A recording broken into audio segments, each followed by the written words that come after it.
Halo semuanya, selamat datang di channel yang tidak layak untuk dihina ini. Sebelum kita mulai, atur posisi santainya, seruput kopinya, dan mari kita berkhayal.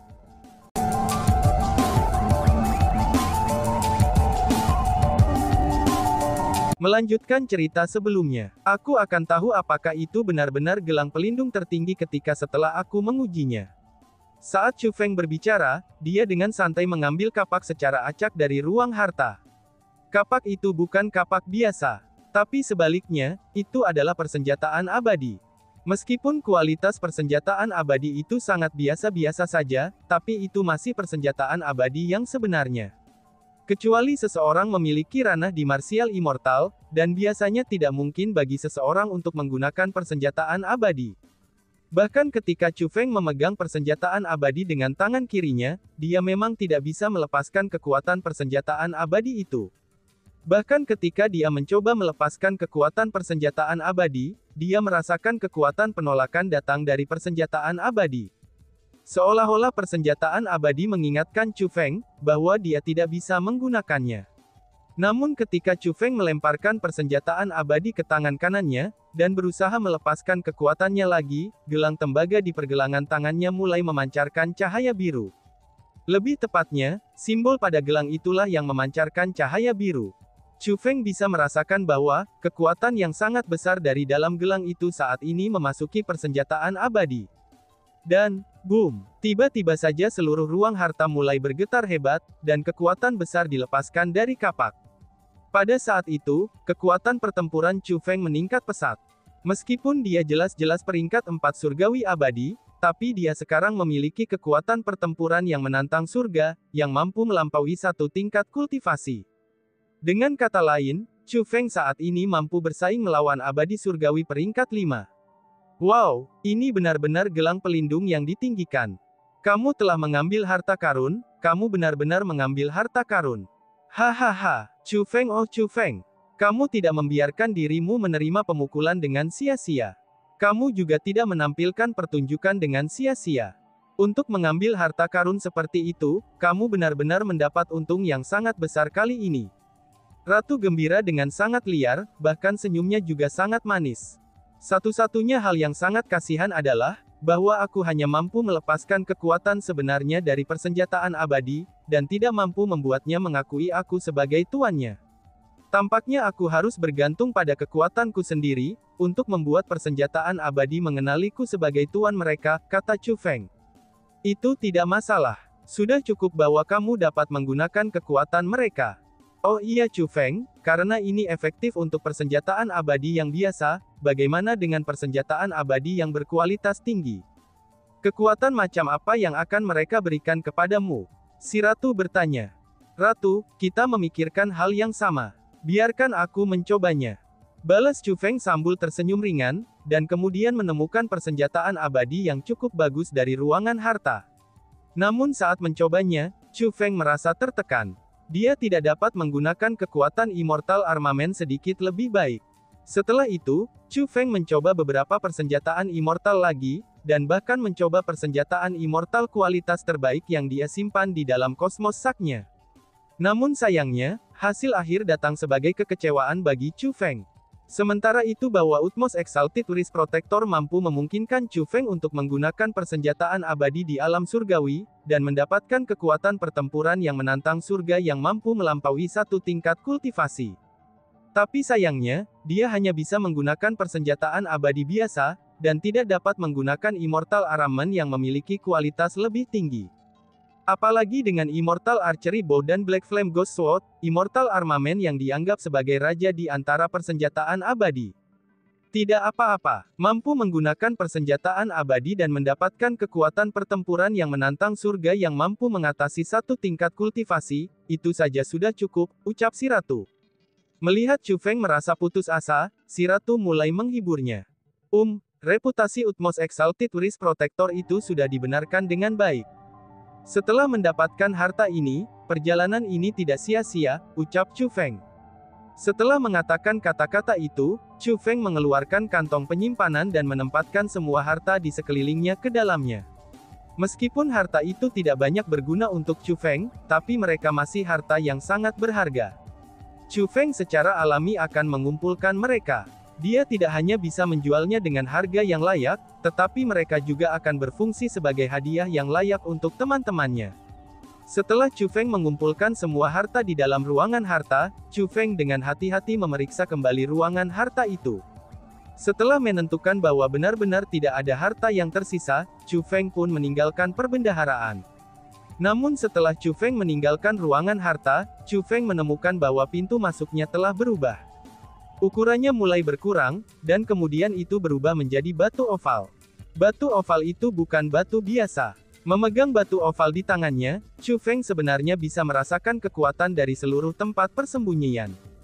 Ratu, kelihatannya aku telah mengambil harta lainnya, kata Chu Feng sambil memandangi batu oval di tangannya. Harta macam apa? Apakah kamu berbicara tentang batu yang menjadi tempat penyimpanan harta? Si ratu bertanya. Batu ini bukan hanya sesuatu yang mampu menyimpan harta, tapi ia juga mampu mengendalikan seluruh tempat persembunyian ini, kata Chu Feng. Tempat persembunyian ini, kalau begitu, itu benar-benar harta karun juga, kata si ratu. Mendengar apa yang dikatakan Chu Feng, si ratu mengangguk setuju. Tempat persembunyian itulah yang benar-benar melindungi binatang bandit. Tempat itu tersembunyi dengan baik, sehingga bahkan seorang ahli kultivasi Chu Yuyuan tidak dapat mendeteksi tempat itu. Meskipun tidak memiliki kemampuan ofensif yang kuat, tapi tempat itu adalah perlindungan yang pasti. Dengan harta seperti ini berada di tangan, bahkan jika Chu Feng sedang diejar oleh orang-orang yang lebih kuat darinya, mereka akan merasa sangat sulit untuk menangkapnya. Setelah itu, Chu Feng terus dengan hati-hati memeriksa tubuh monster raksasa itu. Setelah mengkonfirmasi bahwa tidak ada harta lainnya di tubuh monster raksasa itu, Chu Feng pun meninggalkannya. Setelah Chu Feng berjalan keluar dari tubuh monster raksasa itu, ia menemukan bahwa Chu Yuyuan, Ying Mingqiao dan Zi Sunyi berdiri di langit di atasnya. Senior, lukamu? Chu Feng buru-buru berjalan ke arah mereka dan bertanya. Melihat corak kemerahan di wajah Ying Mingqiao dan Zi Sunyi, Chu Feng menduga bahwa Chu Yuyuan sudah menyembuhkan luka-luka mereka sepenuhnya. Chu Feng, terima kasihlah kepada tuan ini, kita baik-baik saja sekarang. Kamu tidak perlu mengkhawatirkan kami lagi. Ying Mingqiao memiliki nada yang sangat berterima kasih saat mengucapkan kata-kata itu. Dia tahu betul bahwa jika itu bukan karena hubungan mereka dengan Chu Feng, seorang ahli seperti Chu Yuyuan tidak akan memperhatikan mereka. Lagi pula di alam atas Cilio Kosem besar, mereka berdua terlalu lemah. Tuan Yuyuan, terima kasih. Chu Feng berterima kasih pada Chu Yuyuan. Ya ampun, kita semua adalah keluarga. Wah, jika kamu terus bertindak seperti ini, orang tua ini akan menjadi tidak bahagia, kata Chu Yuyuan sambil tersenyum. Chu Feng juga tersenyum. Bagaimana Chu Feng, bagaimana panenmu? Tanya Chu Yuyuan. Ada banyak harta karun di dalam sana. Namun, inilah yang paling berharga, ucap Chu Feng sambil mengangkat tangan kanannya. Itukah gelang pelindung yang ditinggikan? Tanya Chu Yuyuan. Alasan mengapa dia bertanya seperti itu, ini karena Chu Feng jelas-jelas mengenakan gelangnya. Tuan Yuyuan, aku sudah mencobanya. Ini benar-benar gelang pelindung yang ditinggikan, kata Chu Feng. Bagus, sangat bagus. Anak laki-laki, kamu benar-benar pria yang sangat beruntung. Kamu benar-benar berhasil mendapatkan harta yang telah hilang selama bertahun-tahun, ucap Chu Yuyuan dengan sangat senang. Tuan Yuyuan, karena gelang pelindung ini berguna bagiku, junior ini memutuskan untuk menyimpannya. Ini adalah harta lainnya dari ruangan harta karun. Tuan Yuyuan, tolong terima mereka. Saat Chu Feng berbicara, dia mengeluarkan kantong penyimpanannya. Itu adalah kosmos sak berisikan harta yang Chu Feng dapatkan dari ruangan harta karun. Simpan saja, hal-hal itu tidak ada gunanya bagiku. Chu Yuyuan melambaikan tangannya. Melihat jawabannya, Chu Feng tidak mencoba bersikap terlalu sopan, dan menyingkirkan kosmos saknya. Dia tahu bahwa harta itu bahkan lebih tidak berguna bagi seseorang seperti Chu Yuyuan. Lord Benefaktor, Lord Benefaktor. Tepat pada saat itu, sebuah suara terdengar. Itu adalah Luo Dali. Bukan hanya Luo Dali, yang lain dari keluarga Luo juga terbang. Setelah mendekat, mereka semua mendarat di tanah dan mulai bersujud kepada Chu Feng. Luo Dali memiliki ekspresi syukur di wajahnya. Namun, irang lain dari keluarga Luo memiliki ekspresi gugup dan panik. Aku telah berjanji padamu, bahwa aku akan menyelamatkan keluargamu. Dan aku sudah menepati janjiku kan, kata Chu Feng sambil tersenyum. Janji Lord Benefaktor bernilai 1000 pound emas. Luo Dali ini tidak bisa cukup berterima kasih kepada Tuan, kata Luo Dali dengan sangat berterima kasih.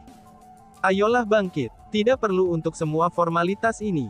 Chu Feng melambaikan lengan bajunya, dan kekuatan lembut membawa Luo Dali dan yang lainnya dari keluarga Luo untuk berdiri.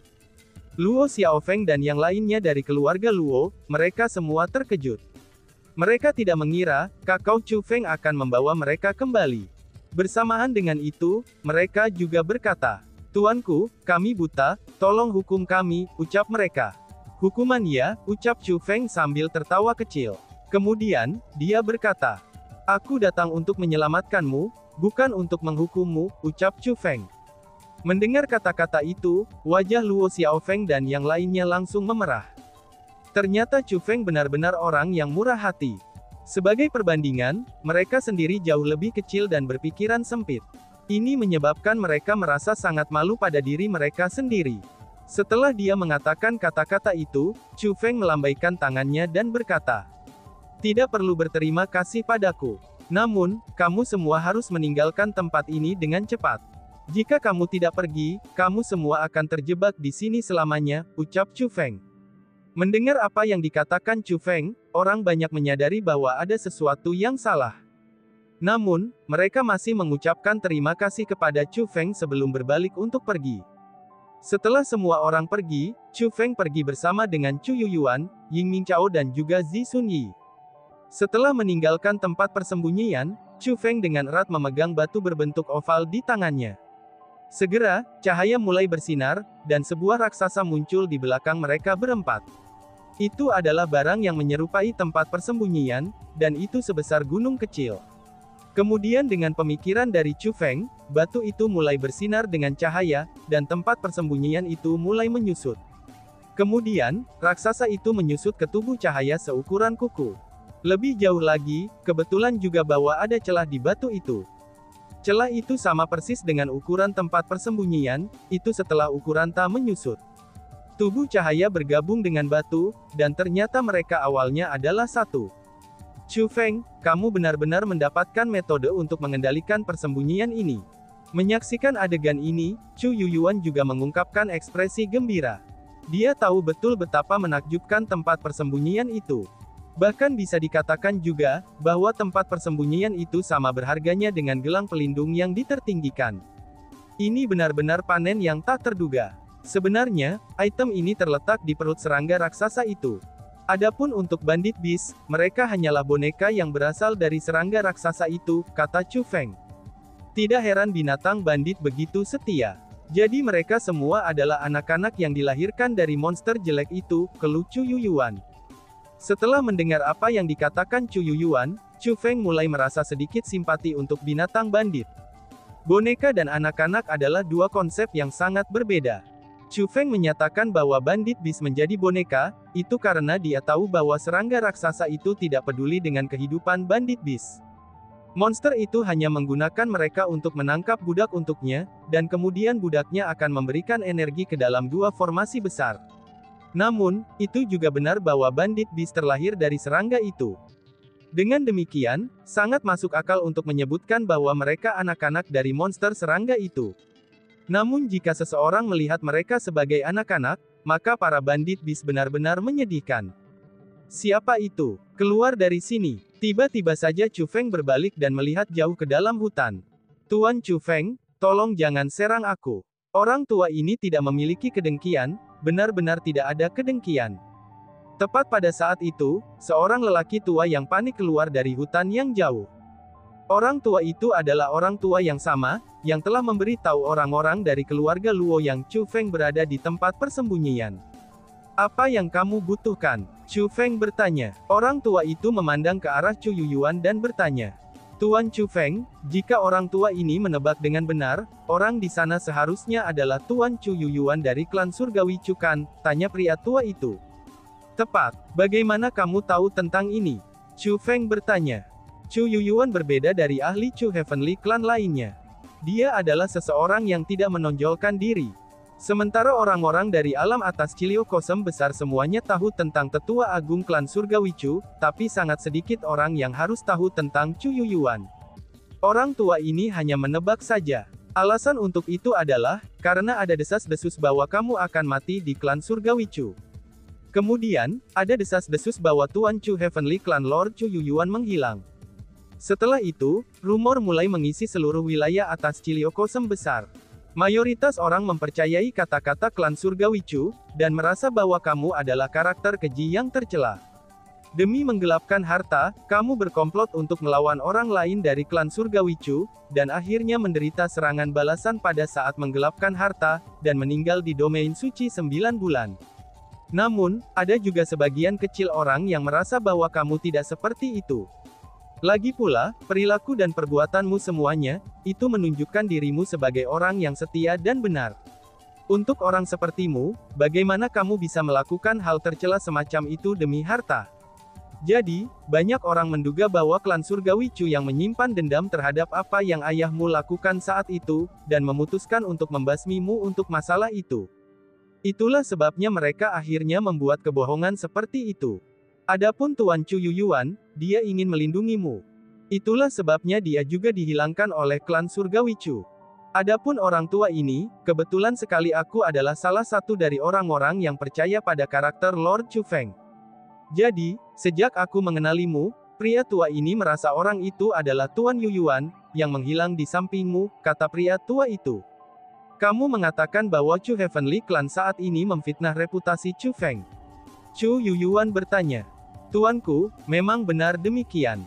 Lebih jauh lagi, selama periode waktu ini, mereka telah menggunakan banyak trik, dan bahkan membuat banyak bukti palsu. Saat ini, banyak orang dari alam atas Cilio Kosem besar telah menganggapnya sebagai kebenaran. Mereka semua merasa Tuan Chu Feng sebagai orang yang tercela dan keji. Bahkan sifatnya yang benar dan setia dari sebelumnya, itu hanyalah penyamaran saja menurut mereka. Saat ini, bagi banyak orang bodoh yang tidak mengetahui kebenaran, mereka akan segera menyuarakan penghinaan mereka saat nama Lord Chu Feng disebutkan. Tuanku, kamu pasti harus berdiri dan menuntut keadilan bagi Tuan Chu Feng. Setelah mengucapkan kata-kata itu, lelaki tua itu benar-benar berlutut kepada Chu Yuyuan. Dan tiba-tiba saja bersambung. Sekian dan terima kasih banyak. Bye-bye.